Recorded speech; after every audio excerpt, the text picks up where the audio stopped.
I know. So like the thing that I thought about it with that was that like from like the society, like the reason that humans are like, oh, like everyone has to be okay, like we have to take care of everybody, is because we think we're like the greatest species on the planet. And so it's like we have to protect every single individual. But like if you care about every single individual, you like lack, you like don't actually end up, you're pretty much half-assing care for everyone rather than giving like the small amount of people like actual proper attention and care. I just think that he was like arguing in like for like a tribal mentality. And I think that like with like the globalization of like humanity and like where we are now, that's like sort of impossible with technology because everything is so interconnected. It's hard to like maintain, like diversity is great, but like the way he speaks of diversity is like you leave other groups alone entirely, but like the whole like system we are functioning in like works because like of trade and like you give this you get that and like it doesn't work, but it like I can't see it being like toppled or like replaced with anything. Like I couldn't see it happening, like it's not practical. Yeah, I agree. I don't think that there's really like an ability to like go back. I do think like, and I learned about this in, so I'm a zoology major and I took a class that was called like the human animal perspective. And something that like just kind of stuck with me from that class was that like humans are really only meant to live in like societies of like 40 people max. And like that's what like the true, like that's what the human brain is kind of like designed for. And so like that's kind of why we see so much like mental illness, and so many of these other like cognitive dissonance nowadays, because we're so far from what like the human brain has like evolved for. But yeah, I agree, like I don't really think that there's like a going back in time. Like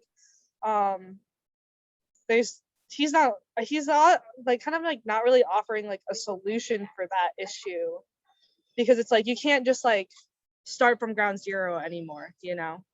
Exactly, like we're already here, we need to work with what we have and try to like modify that instead of like eradicate the whole system, which is basically impossible to do at this point. Yeah, without like annihilation. Mm. Kind of going off what you guys were saying, this is something we were also talking about yesterday.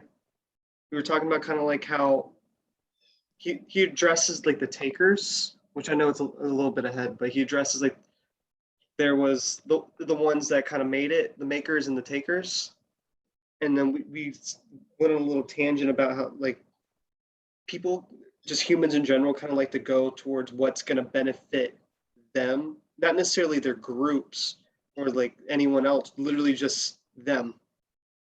For some reasons, everyone's just like inherently, at least this is how he described it, like they're inherently selfish in a sense. Mm-hmm. Do whatever it takes to make sure they're on top. I Yeah. don't know, I thought that was really interesting. Yeah, I mean, I definitely, I think there is a degree of, you know, there is a degree of selfishness, as in like the takers, quote unquote, like they don't really care about like the collapse of the ecosystem. They don't really care about the collapse of like indigenous culture.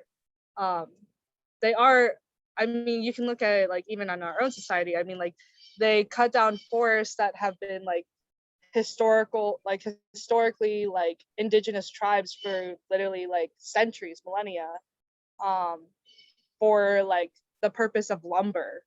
So I mean, I would have to kind of like agree that like, you know, modern society is very selfishly driven, and it's kind of like driven by an individualistic like outlook as well.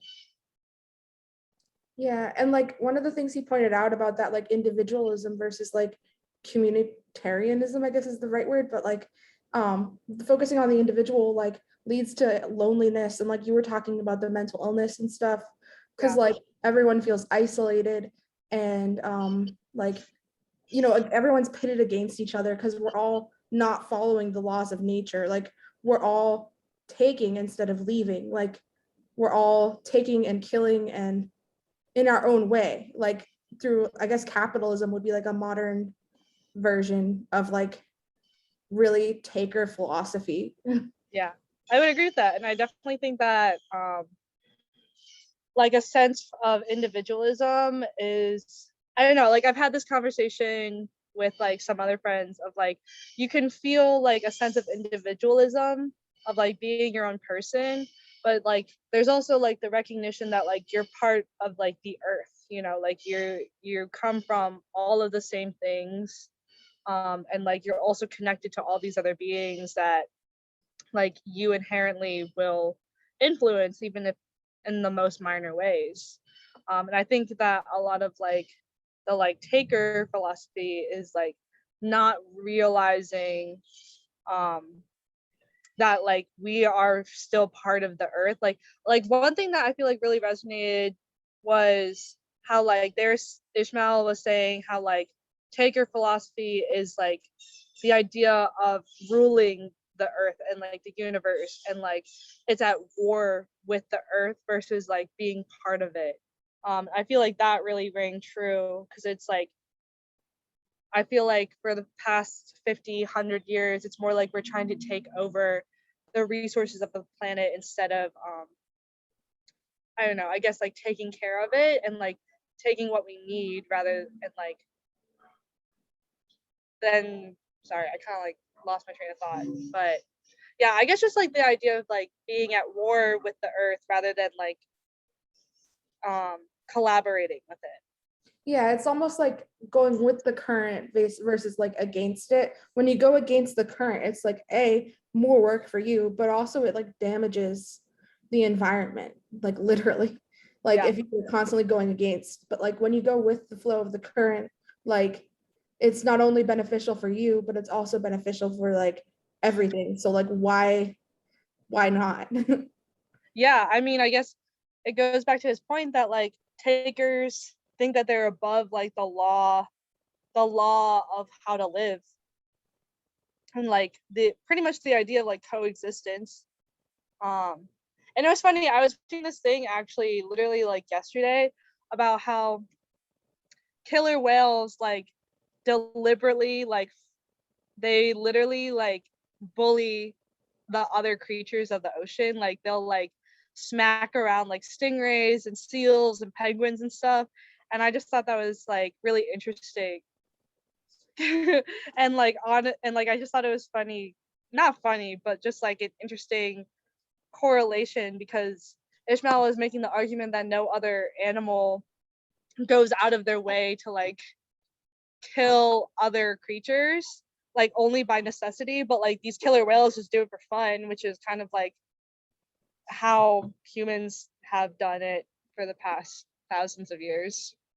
Yeah, I think there's like a problem with like making like generalization statements like Ishmael tends to do. Like he's Yes. like always or like never or like you know what I mean? Like he broad like he's not wrong when you speak in general terms, but like when you try to make it so that everything fits this one law, it's impossible. Like it's not universal, it's like approximate, you know? But like if you Yeah. take what he says with a grain of salt and like look at like I guess like the kernels of wisdom in there.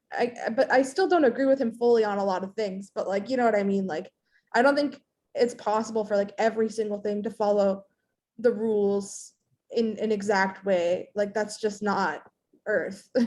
Yeah. So what are the things that you don't agree with?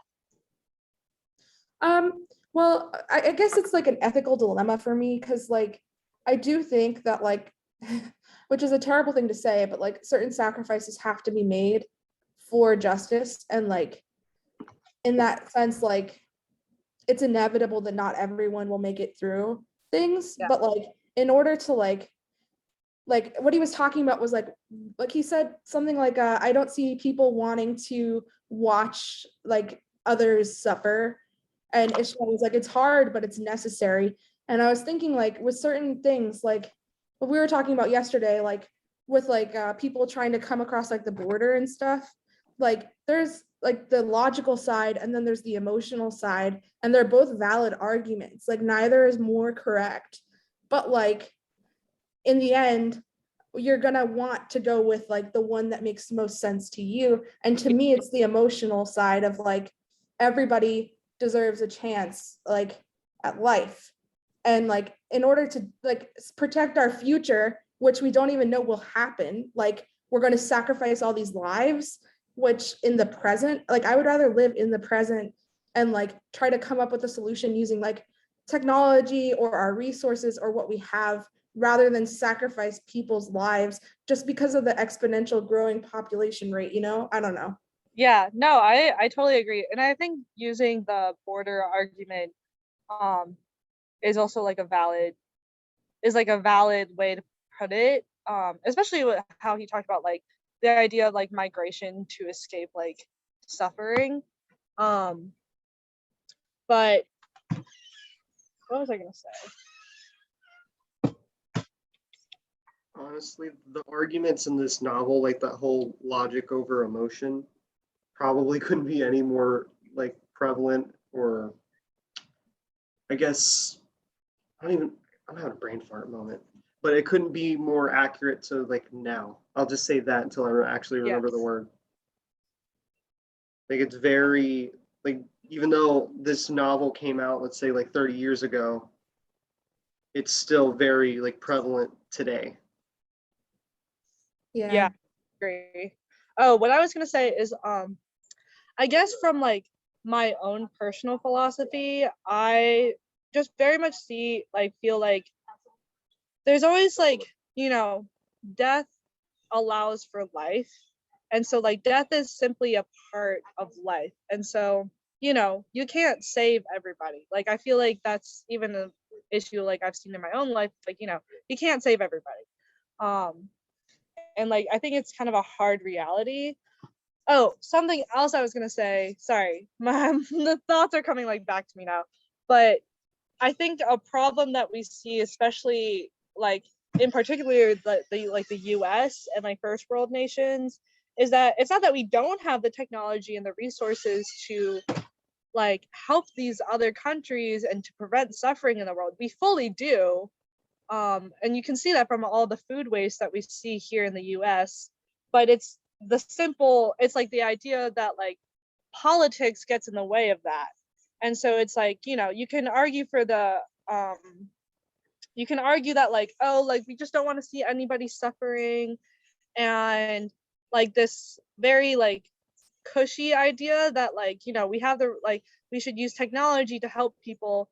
But like I think that in practice, that's not actually happening. Like there's still like worldwide hunger. Like there's still people, I mean, if you want to put it in terms of COVID, like there's still people dying of COVID because the US and like China and like the other like bigger countries don't want to give up the rights to the vaccine.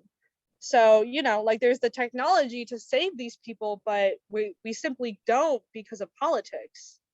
And so I think that really puts a damper in like the idealistic idea of like preventing suffering at whatever cost. I mean, like if you think about it logically, like I guess, or not so logically, but like ethically speaking, like who decides and who determines like which people live and which people die? Is it those already in power? And if so, it is politics and it is determined by that. And that's the system we currently have.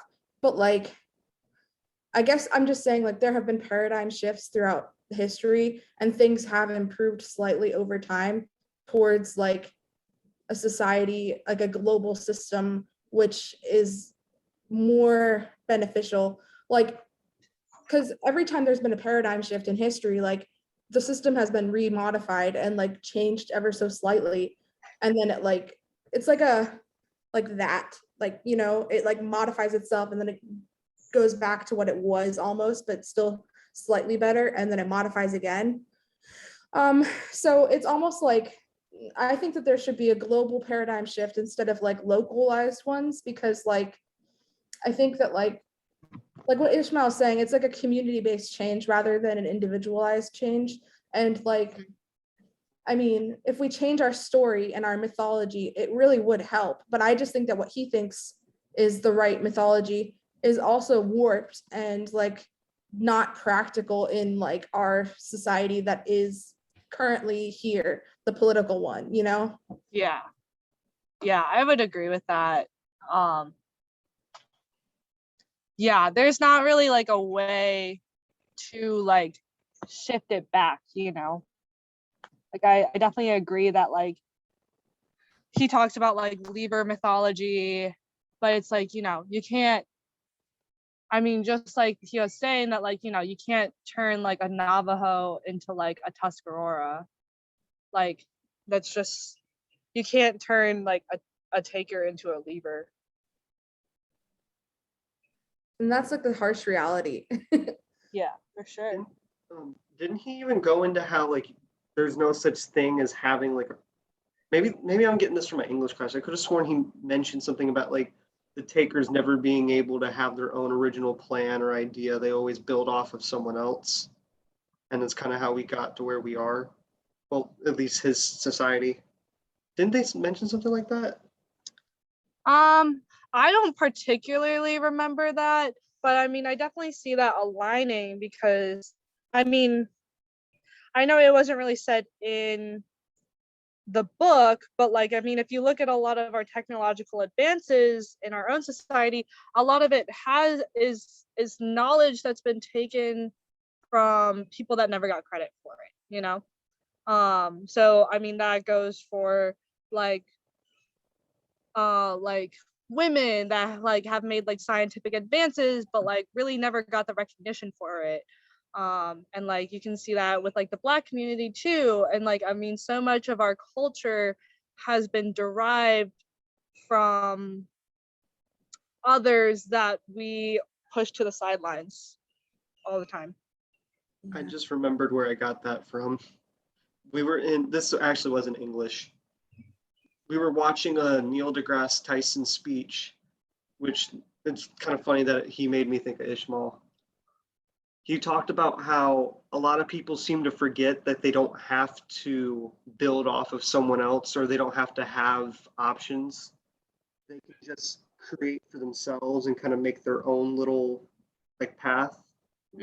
But they always seem to forget that there's not always going to be options. You have to make Yes, your options. that's very true. I just thought that was really interesting. It's like nobody knows how to think anymore.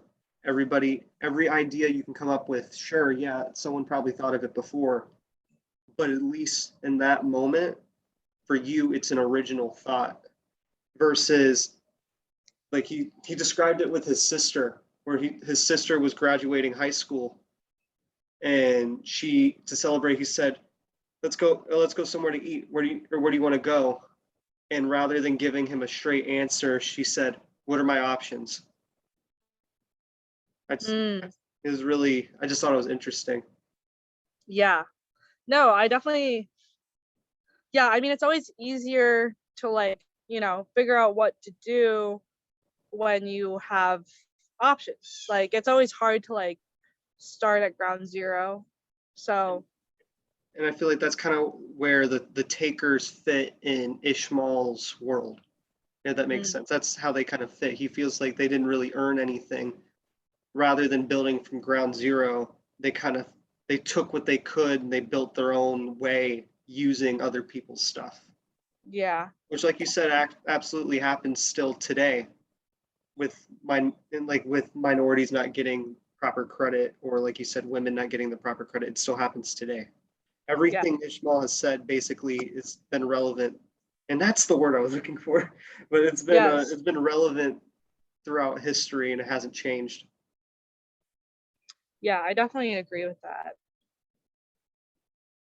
I was just looking at this one question.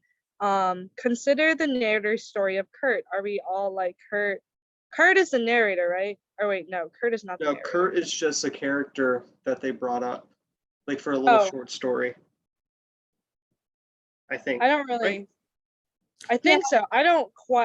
It's not a very clear image in my head, but I feel like something I was thinking about was how I thought it was interesting that like the narrator was kind of like, I don't know, he just had to have things like explained to him like multiple times.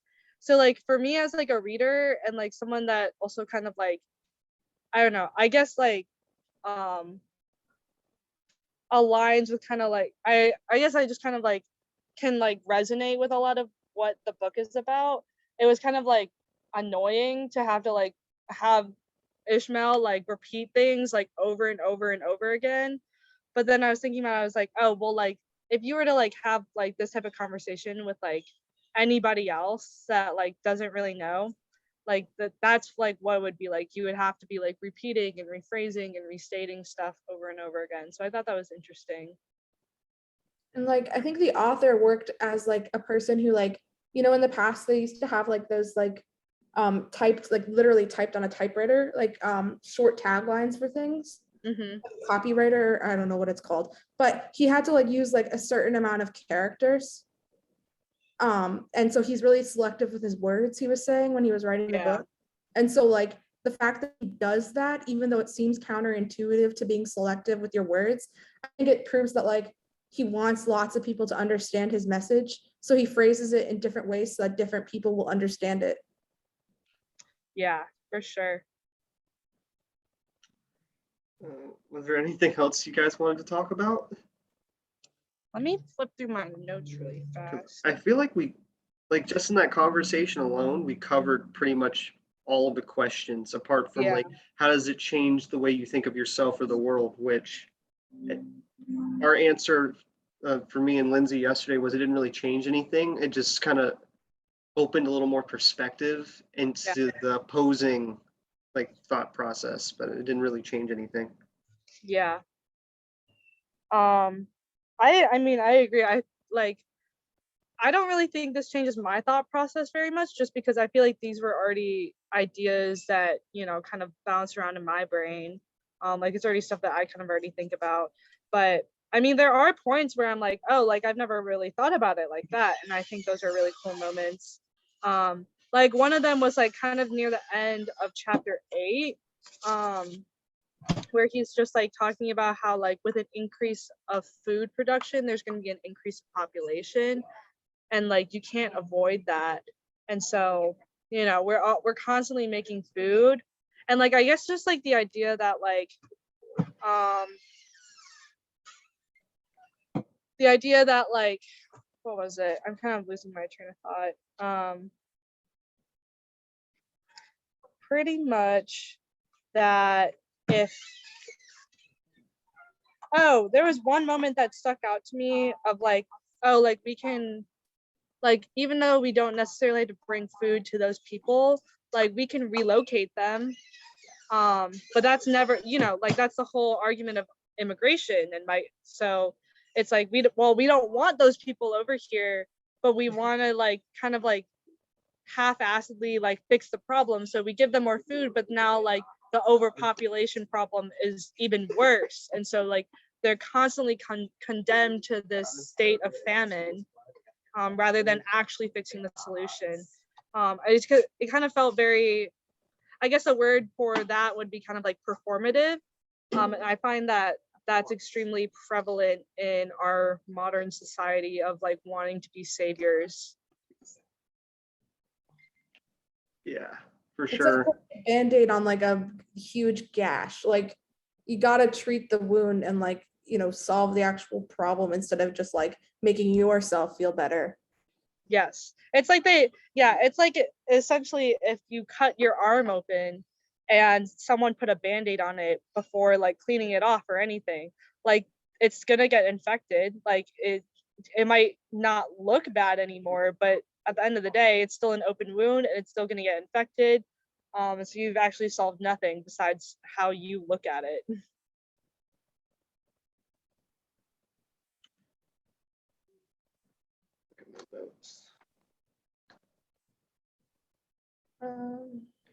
I really do feel like we covered almost everything. Yeah, I think also we started at like 2:45, so this has been Was about it 30 minutes. 2:45? I thought it was 2:55. I'm not 100. I thought it was like 2:45. We'll meet it in But- the middle and say 250. Okay. 250, you said? Yeah. And it's like 316. Yeah. All right, So we have like I'm gonna stop the recording. okay.